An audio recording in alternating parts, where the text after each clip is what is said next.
మీరు అప్పు మీరేమంటారు, అప్పు చేయలే అంటారు. ఏమి మీరు చెప్పిన ప్రకారం 1,10,000 కోట్లు మాత్రమే అప్పు. ఆ ప్రకారం మీరు కరెక్ట్ అండి. మా ప్రకారంగా మీరు చేసిన అప్పు వచ్చేసి మా ప్రకారంగా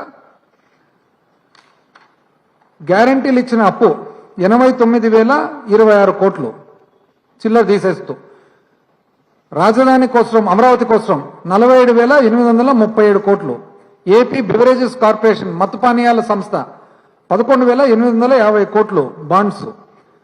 2025 మీరు సిఏజీ ప్రకారం మీరు ఆర్బీఐ ద్వారా చేసిన అప్పు 81,082 కోట్లు. మీరు ఈ సంవత్సరం ఫస్ట్ 10 నెలలకు చేసిన అప్పు 87,674 కోట్లు. మీరు ఆర్బీఐకి ఫిబ్రవరి 2026 మార్చుకు మళ్ళా 9,900 కోట్లు, మొత్తం తోలితే 3,27,370 కోట్లు కాదా? 3,27,370 కోట్లు. ఈ లెక్కలు మీరు ఊరికే మీరు తప్పు మీకు తెలియదని కాదు.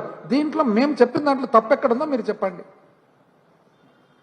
ఎందుకు చెప్తాను, ఏపీ జల్ జీవన్ మిషన్ కింద జియో నంబర్ 17 2 మార్చి 2026 8,650 కోట్లు మీరు అప్పు చేసిన మాట వాస్తవమా కాదా? జల్ జీవన్ కార్పొరేషన్ కింద జియో నంబర్ 6 16 జనవరి 2026 5,000 కోట్లు అప్పు చేసిన మాట వాస్తవమా కాదా? AP mineral development corporation GO number 50 9/4/2025 906 కోట్లు వాస్తవమా కాదా?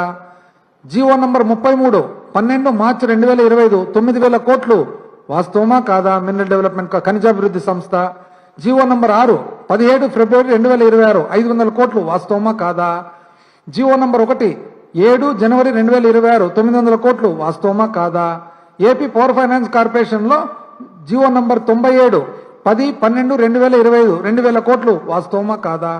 జియో నంబర్ 91 12 నవంబర్ 2025 1,000 కోట్లు వాస్తవమా కాదా? జియో నంబర్ 89 8 నవంబర్ 2025 5,000 కోట్లు వాస్తవమా కాదా? జియో నంబర్ 35 28 మార్చి 2025 710 కోట్లు వాస్తవమా కాదా? AP discoms and power distribution corporation GO number 95 3,762 కోట్లు. జియో నంబర్ 90 1,150 కోట్లు. జియో నంబర్ 68 3,544 కోట్లు. జియో నంబర్ 67 900 కోట్లు. జియో నంబర్ 59 27 జూలై 2025 1,724 కోట్లు వాస్తవమా కాదా? AP Markfed GO number 63 30 December 2025 1,200 కోట్లు వాస్తవమా కాదా? జియో నంబర్ 60 5,000 కోట్లు వాస్తవమా కాదా? జియో నంబర్ 56 5,000 కోట్లు వాస్తవమా కాదా? జియో నంబర్ 53 1,000 కోట్లు వాస్తవమా కాదా? జియో నంబర్ 25 1,000 కోట్లు వాస్తవమా కాదా? జియో నంబర్ 3 700 కోట్లు వాస్తవమా కాదా? జియో ఆర్టీ నంబర్ 770 కోట్లు 300 కోట్లు వాస్తవమా కాదా? జియో నంబర్ 100 1,000 కోట్లు వాస్తవమా కాదా? జియో నంబర్ 93 1,800 కోట్లు వాస్తవమా కాదా? జియో నంబర్ 37 19 జూలై 2024 3,200 కోట్లు వాస్తవమా కాదా?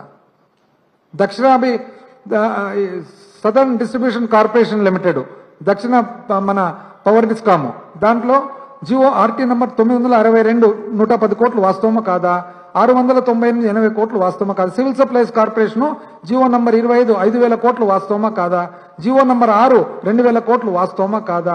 ఇండస్ట్రియల్ ఇన్ఫ్రాస్ట్రక్చర్ కార్పొరేషన్ 7,500 కోట్లు వాస్తవమా కాదా? టిడ్కో 4,451 కోట్లు వాస్తవమా కాదా? రామాయపట్నం పోర్టు 3,938 కోట్లు వాస్తవమా కాదా?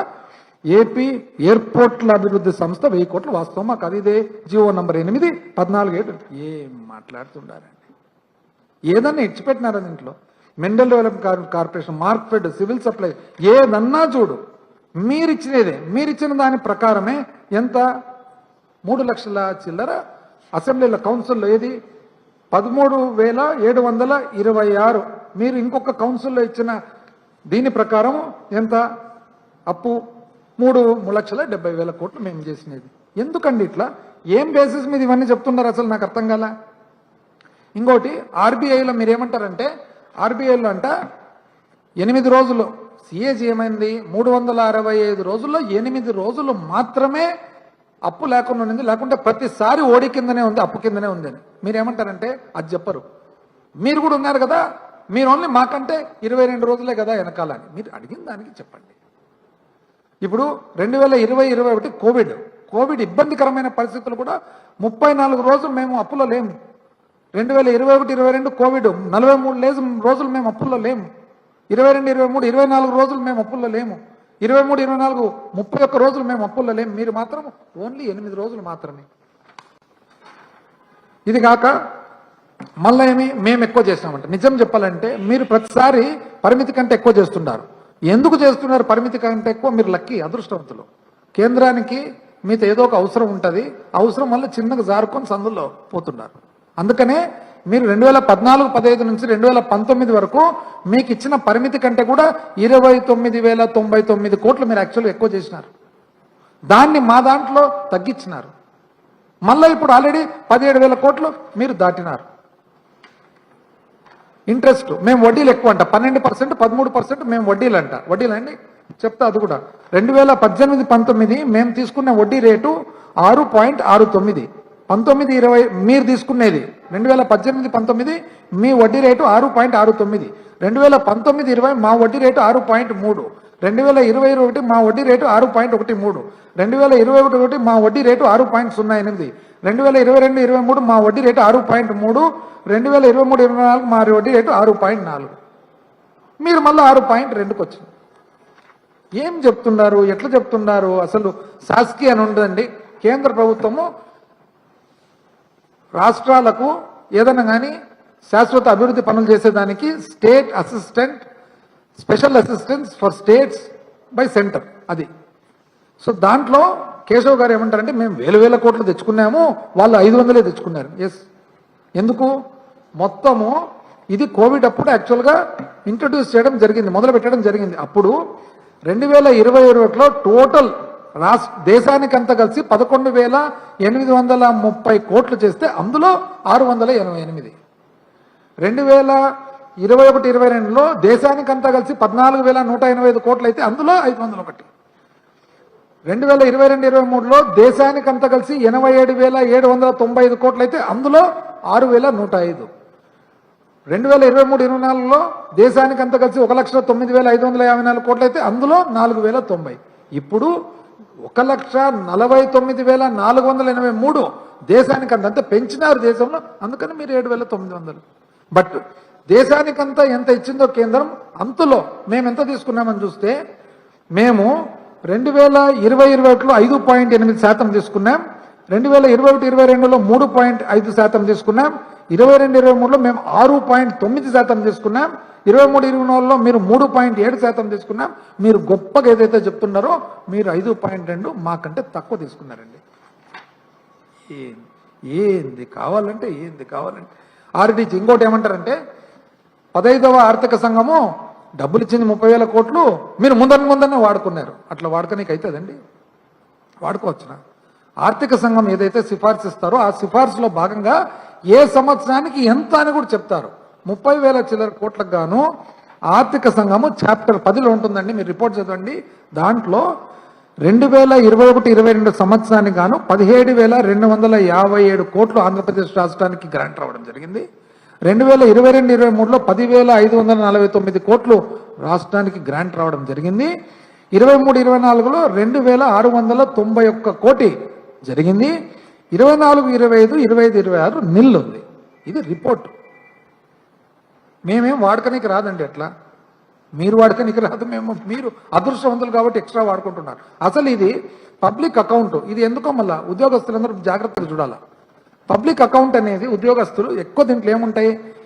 చిన్న పొదుపు, ఉద్యోగస్తుల ప్రావిడెంట్ ఫండ్, డిపాజిట్లు, కోర్టు డిపాజిట్లు.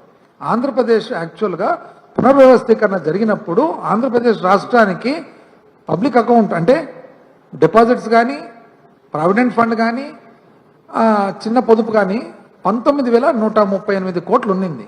దాన్ని వీళ్ళు ఎంతకు పెంచినారు? 76,516 కోట్లకు పెంచినారు. ఎప్పుడు?